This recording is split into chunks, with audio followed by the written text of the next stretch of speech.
I think 85% of CEOs of Fortune 500 companies exercise, but only 15% of the general population exercises. So something about successfully, financially abundant people who manage lots of people, they exercise. It seems a lot of executives are fit for beyond the headshot. Is to think lucid thoughts, is to be clear, is to sleep deep. You come into a business meeting, flat stomach, form-fitting suit, and you order a tonic water and a salad, right away that person thinks, wow, discipline, fitness. I bet you he's a disciplined partner. You know, you can be very successful in your life if you're willing to have the discipline and you have the will to continue to do the things that you have to do, even when it might be hard. It's okay if it's hard. I've got people coming in and they'll say, Doc, I want to get this silver filling removed. And I think that's what's causing my problems. And I'm thinking, do you think it's because you don't sleep at night, you hate your husband, and you weigh 280 pounds? I heard women say, the reason why I look like a tube steak at 55 because I got menopause and it's easier for a man to stay in shape. Oh.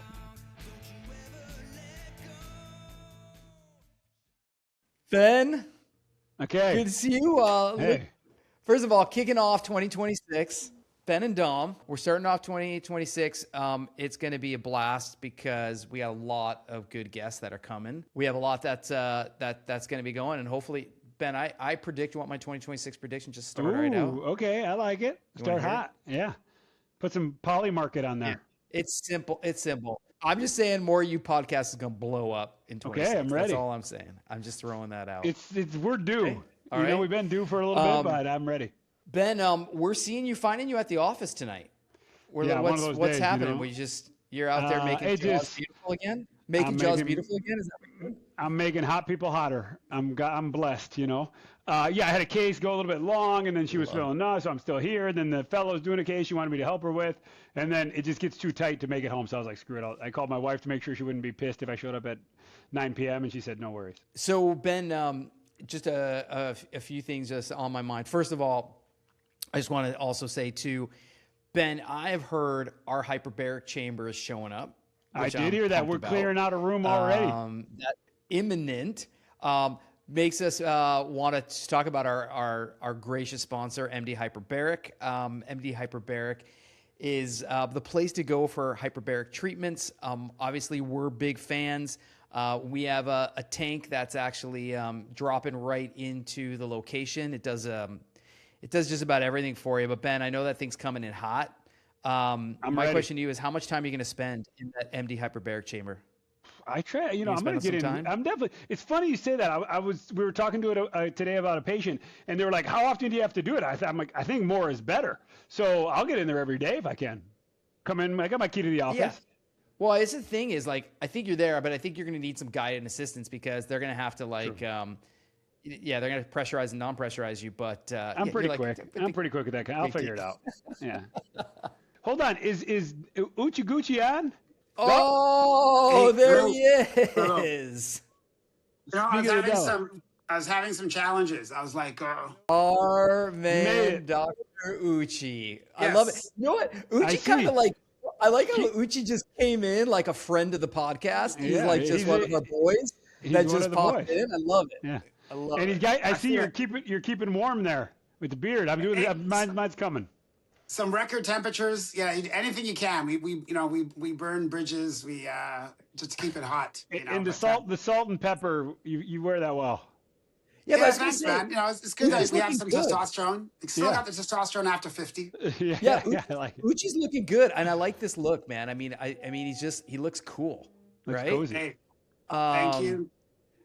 Yeah, I like what we're going on. So, listen, I want to call you Dr. Uche, but I just want to say Uche because we're tight like that now. Yeah, or just Uche. Just Uche. Yeah, Uche. Dude, you should have been an actor, man. That's like a name for TV. Uche is inner circle. That's where you guys are. I feel it. We're excited to have you come here and tell us about your 2026 wellness goals or a plan. Like, what are we looking at today? Well, I see people struggling, and I think there's so many hacks. There's almost too much information. You could go ChatGPT. I'm 180. I'm 48 years old. I have a 12-week plan. I have a college reunion. I want to get down to 8% body fat. Give me an eating plan, diet plan, a sleep plan. It's one thing for ChatGPT to give it to you.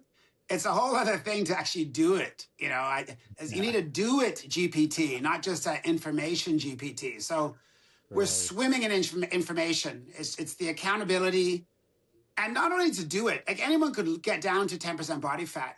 Can you have fun doing it? And can you stay there after the reunion is over? Can you look great? You know, a lot of brides, they look great at the wedding. Honeymoon, fall off the wagon. First year anniversary, bride and groom weigh the same now. So it's like, it's and all due deference to that. But I really do think, though, information is everywhere. How can you cut to the chase and make it doable, and then have fun doing it, and how to maintain it over the long haul? Yeah, that's what I like about you, Uche. You got right on it. You came up here like, hey, I got some more to add to the podcast. Get me back on that thing. Like, those are the people that get shit done. And it's so, if the rest of the world or everybody in the world would do that, it would just be such more prosperous space. You know, everybody talks about it, everybody thinks about it, but the people that do it, the doers of the world are the ones that count. Exercise. And what's your idea about keto and paleo? And do I need kale? And how much lead is in, how much arsenic is in rice? I'm like, look, in the 70s, as a teenager, there was no internet. I somehow developed a fitness program. I stuck magazine pictures on the wall. I bought some plastic weights with clay inside. I didn't have a trainer, didn't have a life coach. I didn't know anything about quantum physics, but I started looking decent and good. I was into weights. The high school football coach said, weight training will get you nowhere. No one should lift weights. Football players shouldn't lift weights. Jack LaLanne was totally, ousted in the 50s, 60s. Oh my God, muscle bound. Now everyone's talking about, weights are important. I was doing it in the 70s. Jack LaLanne was doing it in the 50s. So there's something about principles, and I like principles that last, foundational principles. I like what you're saying too. And it's funny. I was with my trainer today, and he told me, man, it's busy. And I was like, that's awesome. I'm here. It's busy. And he goes, yeah, it's going to last another 2 weeks. Yeah. And then he said, the statistic is 3 weeks. Yeah. That's all it'll last. January starts. Everyone's on. So did I. I was shocked at that. He goes, no, the statistic is I would have thought it was 3 better weeks. than that. That's pretty. Which, to your point, people can just get fired up for a moment, but it's that sustainability. It's that tenacity to keep going. Yeah, it's the process. It's purpose. Everyone makes the mistake about thinking the end result. You talk to people in hospice care and palliative care on their deathbeds. They keep saying it wasn't the $1 million deal. It wasn't the 4 restaurants. It was getting there where all the joy was. There's no one on the deathbed said, I'm so happy I got all my goals. People think I didn't enjoy the process. Mick Jagger talks about, it's not the fact that he's been in show business of rock and roll for 60 years. It was the fun of talking about their goals on 2 mattresses back at the Marquee Club in the 60s and just getting there. So I think most people are more focus-driven, like a goal-driven. Enjoy the journey, and it's kind of cliche, but you don't realize how much fun it is on the way and celebrating early. So it's an ongoing conversation I have with people at parties when they hear that I'm a fitness guy. I've written a couple of books. Right away, Uche, tell me, vitamin D, tablet or capsule or spray? Bioidentical hormones or peptides? I'm like, you can build a great physique just looking at the foundation, but everyone wants the inside circle. How does Hugh Jackman get jacked for Wolverine? Who cares? You're not a movie star getting 10 million for the role. How can you motivate yourself with no monetary increase in income simply because you want to be a good dad? You want to be a healthy mom. Yeah, but also I think to that point though too, that Hugh Jackman comment. I love it. That's like a finish line. Like, I'm going to do that and fall off. What a lot of people don't realize is that by the time he's done the shirt off picture, he's starved himself. Yeah. He's not drinking any water. He's done all this stuff. And it's like, that's not sustainable. It's about the sustainability of it too. And that's why you're right. You got to have fun while you're doing it, or you're never going to sustain it. And no one ever really adds, I want to lose 10 pounds and have fun at the same time. I want to get back in shape and no one adds a fun at the same time. We're more likely to do what's fun. And like what Ben does with his patients, he makes this whole lift, this miracle thing he does with faces seem fun and easy. Fun and easy. If he said it's an arduous process, I have a 72-point consult process where you got to like Hercules doing the 10 tasks. No, fun and easy. I'm easy to get along with. My office is beautiful. Let's get started. So having fun definitely makes it doable and allows you to see yourself in that role doing it. Yeah, you gotta kind of gamify it, and you gotta like it. And the beautiful thing is, if you like it, you do more of it. If you do more of it, you get better at it. If you do better at it, more people see you for it. So same thing goes at the gym. You're like, hey, this is kind of fun. Oh, I'm looking better. Oh, I'm gonna do more of that. I'm looking better. I can do more. And it's just like this. You snowball it, and that's the person who enjoys their job, life, whatever, enjoys working out. So if you don't like doing push-ups, then figure out a different way to get your pecs stronger. You know what I mean? Do some windmills or go swimming. You know, do whatever it takes. You can. It's so applicable to everything. I think we're on the same page. I like it. Uche, what else is on the menu then? What else is on the menu for like people to think about? Like what else are your thoughts now? Like going forward for 26 here. What else should we be thinking about? Again, people focus on the supplements, and I think whole food is where to go. It just came out talking about this next inverted pyramid. Like everyone's excited to make America healthy again. And believe it or not, Canada did this in 2019. We said half your plate should be vegetables and fruit. A quarter should be meat or meat alternatives. And then only a quarter should be grains and fibers products. So the Prime Minister at the time, Pierre Trudeau, came out with that 7 years ago now. Mm-hmm. So it looks like it's promising. But again, just because you have information doesn't mean it's going to get used. And I always give the example of people think, oh, I got this great new app that looks into all my blood sugar and metrics. Well, the weighing scale was invented in 1905. People have had a bathroom scale in the house for the last 120 years. We're the fattest ever. Yeah. So just because my Fitbit says I haven't moved very much today, or I know I'm 18% body fat, knowledge doesn't mean I'm going to take action on it. So I want to know someone's why. And the why is, it might get a little metaphysical here, but what is your why? You know, a strong mom is a good mom. A fit CEO earns money than an unfit CEO. I think 85% of CEOs of Fortune 500 companies exercise, but only 15% of the general population exercises. So something about successfully, financially abundant people who manage lots of people, they exercise. It seems to me that's the way to go. And like, Tony Robbins says, success leaves clues. It seems a lot of executives are fit for beyond the headshot, is to think lucid thoughts, is to be clear, is to sleep deep. I think probably a piece of that. Yeah. A piece of that is discipline. Yeah. A piece of that management, is, like as a CEO, I have to be extremely disciplined on all the things that I have to do and the things that I have to make sure that my folks are doing. And it takes a lot of mental organization, but it takes also will to get up every single morning and do that. And I feel like that's probably a piece of the connection, which is, you can be very successful in your life if you're willing to have the discipline and you have the will to continue to do the things that you have to do, even when, might be hard. It's okay if it's hard. But by the way, I think what we've done in society is equate hard to not being fun. Hard can actually be a ton of fun. Hard can be very fun. I love when I'm getting my ass kicked at the gym. That's like, hard is fun. Like, let's embrace the pain and let's go. Like, but I do think that people shy away from hard because they're like, well, that's just not fun. And it's like, no, figure out how to make hard fun. But it seems to be when life gets really busy and stress happens, tax time, quarterly this, commitments, the first thing for, I'd say 95% of people, the workout goes out the window. We're moving soon. We take possession, escrow, the workout goes. And the science tells you when you exercise, you actually expand time. You get more insight. You get mental clarity. You don't look at a contract over and over and over again. Yeah, I think you're that much more clear and efficient. Like I'm like an proficiency freak. I hate to waste time. So it's like I built a gym in my house because I could not stand spending 15 minutes to go to the gym because I was like, okay, I take 15 minutes to go there. I work out for 45 minutes to take 15 minutes to get home. I could have worked out for an hour and 15 minutes. Like this doesn't make any sense to me. Or I'll like run to the gym, or I'll, it's just it's to a fault, honestly. But you're also motivated though, because again, a lot of people have home gym equipment, and I just saw recently that there might be some tax savings from having home gym equipment. I just read this the other day that they might be able to some tax exemptions if you buy gym equipment for your home, which kind of makes sense. Well, they also used to be able to, you get tax credits. If whatever sporting courses and camps you did for your kid, it reduced your income.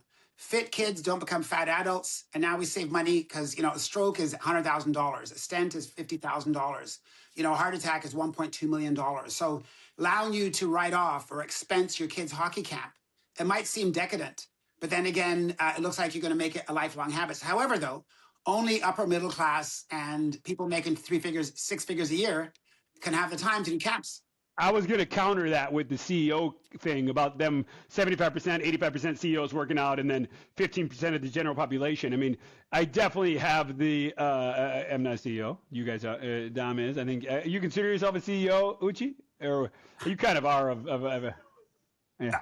Well, CEO is just, are you the ringleader? Are you the generally, person that makes decisions? Well, then I get that. But people often, if you have a lot of means, you do have the beauty or the luxury of maybe managing your time a little more easy. You can pay somebody else to do your laundry or wash your car, or fill your gas while you're working out, whereas other people don't have that. So there is that issue that I would feel. Yeah.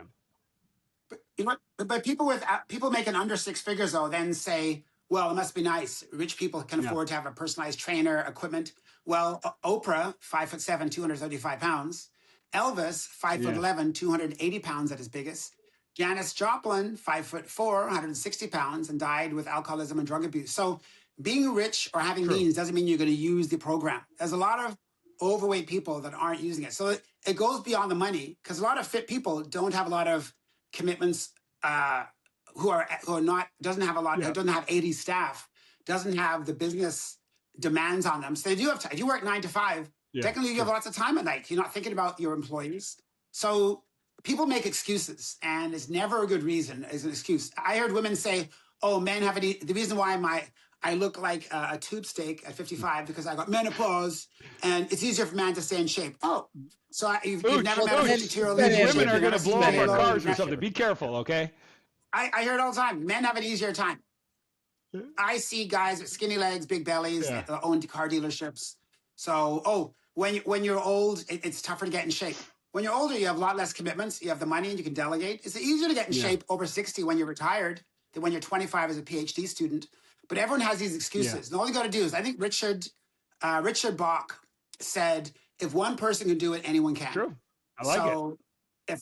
If a poor person get in shape, anyone can. If a rich person can not be in shape, then don't say all rich people have an easier time or men have an easier time. And that all or nothing, saying always or never, people are always wrong. You're wrong if you say always. So those all-encompassing generalizations is the mark of someone who's, I wouldn't say not very smart. It just means you've created a generalization to suit your need, I feel you. Which is, it's, as my kid will say, 6'7", 6'7". Or no, I think it's 4'1" now. Have you heard that? They changed it. It's Delulu. You're an L. It's Delulu. It's Delulu. I like it. It's one of those things that, and I think the literature, everybody's supporting it. We've always known it. Of anything anybody can do, because people will ask me, similar to you, like, okay, should I be doing vitamin D? Should I be doing creatine? Should I be doing this and protein? And I was like, listen, if you're not working out every day, that's 99% of what you can do for yourself, mentally, physically, long run, everything. So you better be doing that before you think about spending $1 or any other time, space, or energy on anything else. It's a no-brainer. I just want to say one point on that, which I think is really important, is that I think that, Ben, you're dead on from a foundational standpoint, is that someone saying, oh, should I take this supplement or that? But I'm smoking and I'm overweight and I'm not working out. It's like, no. This actually, there is an order of operations here. In magnitudes, and order of magnitude is really the key. Like, it's like, you could be the exercise is just it's free for most people. You can just do push-ups and sit-ups and jumping jacks, right? I mean, and probably those are even better than most of the other shit we're doing. Well, people try and make it about one thing. Just to bring it back, as I'm a practicing dentist also, I've got people coming in and they'll say, Doc, I want to get this silver filling removed. And I think that's what's causing my problems. And I'm thinking, do you think it's because you don't sleep at night, you hate your husband, and you weigh 280 pounds? I just want to get this filling change and my life's going to change. Or I get dentists trying to sell people on, we got to get those root canal teeth out. The root canal is ruining your life. Maybe it's because you haven't forgiven your father, right? You hate where you live. you're working at a job that you're counting down 15 more years to retire. Yeah. You love pizza pops. Maybe that's the reason why. It may not be the root canal. So people love saying it's all because of this reason. It's all because of my mom. It's all because of I have a root canal. If I got this last silver filling changed and got rid of the mercury, I could be healthy again. I think it's because you don't talk to your spouse. I think because you hate being a police officer or whatever it is. Like, so the foundational principles are you need to have love in your life. And that's why solitary confinement is a punishment in prison. Solitary confinement, we're social beings. So there's an element of being social that to be in shape for. What's your reason? And that social reason to be a great leader in your family. Again, sleep is foundational. Food, exercise. Get laid. It helps you get laid too. You want to cut to the chase. Social, but it's part of the social part, Ben. Like I would lead with that. It'll be a little more, transparent. You know what it is? Look at Selena Gomez and the guy she married. Look at the Selena Gomez and the guy she married. Do you know the guy I'm talking about? Yeah. So I know he's a little bit of a doofus. And look, he listens well. He's attentive, and he does the three things that Deepak Chopra said all human needs are. Women want appreciation, they want your attention, and they want affection. And men, we're in the gym thinking women want bigger, the money maybe. But you know what? You'd be surprised. The woman marries the CEO, multimillionaire, and she's having relations or sex with the young stud who's a good listener. So that happens a lot. So it's not money. Yeah. It's not the six pack. A good listener, attentive appreciation, and bring in passion and romance to her. So, but men make that mistake all the time. I'm newly divorced. I'm going to get in shape. If you're newly divorced, you better read about the Gottman Institute. You better read the 5 love languages, and you better become a better listener. And maybe whiten your teeth because you look younger. You look younger with whitening. And if you are going to whiten your teeth, can you please put it in the link? You reach out to Dr. Uche. There you go. I've been whitening my teeth like for the last 30 years, and I could go to Beverly Hills and I get people at Spago's saying, "Excuse me, sir, can I ask you how you whiten your teeth?" So there's something about stuff that I do as a Canadian. I should not have teeth as white as a Canadian. Like Beverly Hills, I should not get any compliments in Beverly Hills about my teeth. But that's a whole other session. Actually, on our last podcast, Dr. Uche told me to get the water flosser. I got the water flosser. I'm loving the water flosser. I got to tell you, I'm enjoying it. But Uche, I wanted to ask you, sorry, while we're at it with the water flosser, Hold on, I'm going to get some tea. I'm listening. I don't know about you, but I'm tired all the time. And the only cure for that, either some medical grade drugs or just going to the hyperbaric chamber. It's like taking a deep breath on steroids. It's like, but if they jam it in every cell. Not only that, there's an anti-inflammatory component. If you were to have any injury or surgery or anything like that, boom, science. It's that simple. It's going to make it better, faster. And I think a lot of people don't realize that it does all these different things. Chronic pain, chronic fatigue, these kind of things. MD Hyperbaric has the right type of chambers. Don't settle for anything less than something that's more of a medical grade chamber. They are in so many different locations. Make sure that you go to mdhyperbaric.com to check them out. You could even tell them that Ben and Dom sent you from More You. mdhyperbaric.com. Do I floss and water floss? I can't remember. Yeah, good point. So the flossing is mechanical. You can still because mechanically it'll remove and dislodge the biofilm, and the power flosser then flushes all away. Because I've done an experiment where I've flossed first, brushed, and I think I'm done.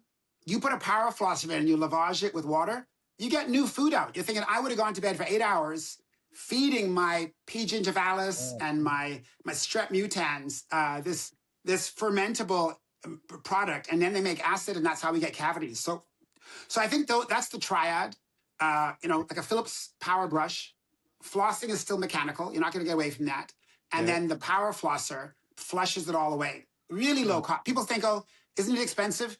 A root canal at $1,800 is expensive. An implant at $8,000 is expensive. Yeah, you mentioned that last time. Anyways, I'm all on the power flosser now, man. Thank you. You're in. They look good. I can see. I haven't done a full dental exam, so ethically I can't do an exam in another country. But your teeth look good. You guys are together. I'm in. He's in. Like I'm in. Oh right, yeah. 20 minutes outside of Toronto. So. I could meet you for a crantini at the Four Seasons in about an hour, probably. Right. Wow. You're coming to Chicago, no? I told you, we got to hook up. Yeah, I'm around, so ping me when we get closer. End of February, third week of February, I'll be in the McCormick Center. It's like, 30,000 dentists and hygienists from all over the world are going to be there. So amazing. It's huge. Yeah. It's a huge plan. Uche, anything else on your mind here for this year to think about? So, I want to something you said that I really liked. People talk about exercise all the time, but what you said, it's social exercise is very important. Exercising your social life is incredibly important. And I think a lot of people miss that. I think that was great. And then Ben took us to getting laid, but I mean, we were. Oh, I thought you meant like upside down pineapple social. My bad. We got you, Ben. Like New Year. But, yeah. You know, there's something though about being fit that it means a woman or your boss or your partner can immediately tell. If you come into a business meeting, flat stomach, form-fitting suit, and you order a tonic water and a salad, steak tartare, right away that person thinks, wow, discipline, fitness. I bet she's a disciplined partner. I bet she's a disciplined in the love department if Ben wants to go there. But confidence and self-care tells a lot about someone. Yeah. You know, when people get into your car, do you apologize for it? When people see you naked, do you apologize? Hopefully not. When people see you naked, do you apologize for it? Sorry, I know I look like Jim Candy here, but when people get into your car, do you say, you can sit anywhere you want. I don't care if you're wearing a white suit, you can sit anywhere. My car is that clean. You can touch me anywhere. It feels like the skin in the back of my hand. Yeah. That's how toned I am. You know, so you know, why make an apology with your clothes off? Why make an apology for your car? Like, people come to your house, hey, this is the way it looks all the time. No, oh, excuse me, the cleaning lady hasn't come in 2 days. No, you live like a pig, and I can tell a lot about your house. Yeah. Okay, so sorry, man. He's tough. Uche, you're tough, man. Here's what I got. If I meet you, we're meeting in the club or something, man. I'm the David Goggins. I'm the dentist. David Goggins of dentistry. You got a little. Yeah, you are like the David so Goggins. Ben, here's what I heard. Here's what I heard for 26. Okay, we got to get the will and the commitment. Take care of ourselves. We got to eat well. Yeah. We got to exercise well. We got to sleep well. Yeah. We need social exercise. Yeah. Very important, right? Yeah. What am I missing? Uche, anything? Have I got anything on your Believe your it or list not, here? you'd be surprised how teeth, you know, people who make it to 85, 90, 95, 100 usually have most or all of their teeth. I think Charles Mayo, the Mayo Clinic, the founder of the Mayo Clinic, said people who have all their teeth live longer because you can chew. You know, you're actually breaking down food and it becomes who you are. I had a lady today, my first patient was 90 years of age, come in to get her implant crowns done. 90. That's optimism. That's a lady who wants to chew well. I get people who are 60 going, why get Invisalign? I'm 60. How much time do I get? I said, if your mom lived till 90, you got at least another 30 years. So I think taking care of your teeth is big because a lot of times you think of the opposite sex. When they see a guy with clean teeth, or as a man, you see a woman with clean teeth, and women look at men more than we do look at teeth. We don't look at teeth, do we, Ben? Not always. I mean, I do. It's since I met you, I've started doing a little more, but no, not always. The teeth are the unspoken language of I like myself, I'm current, I'm aging well. Breath tells a lot about you too. The act of kissing, I always think of the evolution advantage of different things. Even kissing, people think it's just some romantic thing, but you're really tasting the oral microbiome of the other person. Breath tells you it's fresh, this person's healthy, right? You exchange a little bit, but even though your mouth is clean, you still exchange little bits of protein, bacteria, and fat. But you're still actually exchanging the milieu. And someone who's distasteful at the kissing department, you're thinking, I might not be a good mate. So it's nature's way of saying, hey, I'm not that compatible, you know? So you start looking at the mouth, you can see there's a lot of things going in place. So when you think of fitness, it's not just six-pack. It's social, it's intellectual. Is my partner open to new ideas? Are you doing the same burpee workout from the time you were in high school? So open-minded, look at a big why, oral fitness, social. Again, and then you got to check out their jawline as well. I know you got that. Sure. Make sure it's the reason why people often think of me as looking 20 years younger because my neck hasn't gotten huge. You know, the minute that neck gets huge, right away, this guy must be at least 60 years old. But if you got a thin neck, either just from being lean or you just visited Ben in Chicago, right away. There you go. Thanks for the plug. It screams youth. White teeth screams youth. A neck snatched looks youthful. You know, bright eyes, fresh haircut, posture. This is the posture of fitness. This is a posture of apology. Forward head posture means I'm close to death because I'm mouth breathing, which actually lowers cerebral blood flow because your neck is in a forward posture. So this is confidence and youthful. Sylvester Stallone, when he walks around, the shoulders are back. Claude Van Damme in his day, shoulders back. This is Woody Allen, Pee Wee Herman. This is Dwayne "The Rock" Johnson or Hugh Jackman and Wolverine. So posture, the reason why. And again, some of these subtle cues hint This person likes himself, which means he'll be good. He has leftover chi or energy for me in the relationship. I love That's it. that's good tips. These are Good tips. these are good tips for 26. These are seriously good tips. What about you, Dom? What's your 26, advice for the world? My advice for the world for 26. I didn't even think about advice for the world for 26, but where I am at least for myself, I can share for myself a little bit. Okay. I do goals every year, and I'm pretty adamant about like dialing in and going for it. But what the break showed me, this vacation showed me how much better I am away from work. How much better I am, not just only as a person, but also as an entrepreneur and a CEO being away from work. My thought process is clean.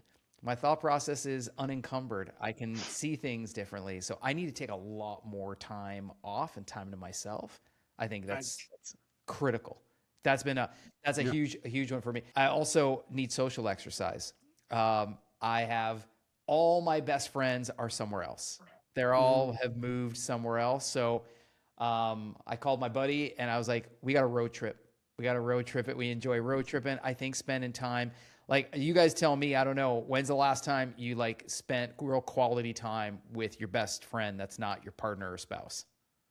Like, go, yeah. I'm actually have like a golf outing planned with like my high school buddies, January 24th. We're going down to Fort Lauderdale. It's gonna be a mess. You better watch out if you live down there. Great. That's great. Nice. So not bad. Men have a hard time. I think they said women can name 2 or 3 best friends. Men many times can't name. They might mention best friend, and when the spouse says, "When's the last time you talked to him?" About a year ago. That's not a real best friend. When's the last time you talked to him about an important matter?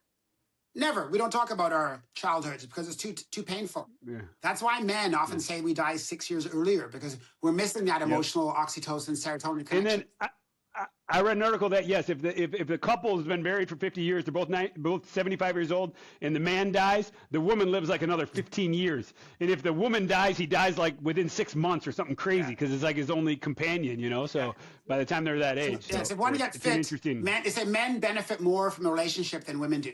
Men benefit more from being married than women do. So men might think, hey, men might go freedom, but then you never get your test done. You don't book the physical. You don't take your vitamins. And unless you're, a Batman with an Alfred and a garage that opens up into your house, you're not working out. You're, 6 beers a night.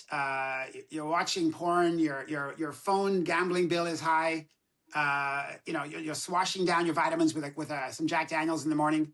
You get married, it's hard to do any of those. I think that, by the way, Uche, I think that's really true. And I think the one thing you just said, which is big, is I have 2 best friends that I talk to all the time. One's in Spain, one's in San Diego, and also one's in LA. So 3 friends I talk to. We talk so much about our childhoods and talk about our PTSD from our childhoods. Okay. And I think that's incredibly healthy, because guys don't get a chance to do that. And Uche, I think you're right. Most guys never get a chance to actually just have these free-flowing conversations where you're getting this shit out the door. Well, I think it's a big part of the saying. It said one way to tell if a new person in your life is going to be a good partner, you ask them, did you have a happy childhood? If they say, I don't want to talk about it, leave. I don't care if he has a Lambo.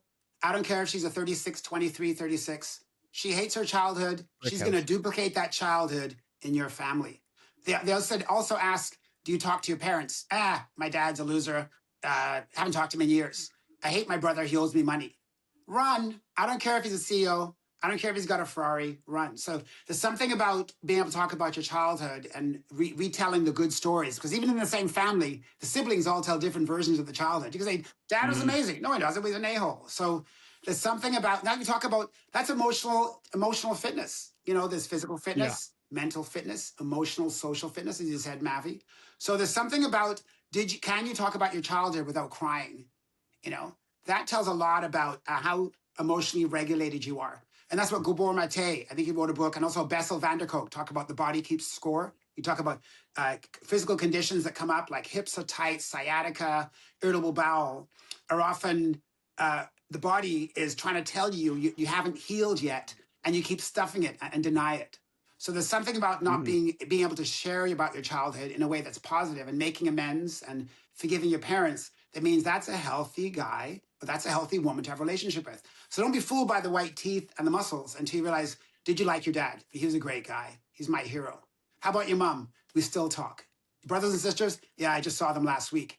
That's a good guy. You know, that's a good guy. Yeah. Does he drive a Ford Taurus? Yeah, he drives a Ford Taurus, but he had a good childhood. He talks to his mom and dad.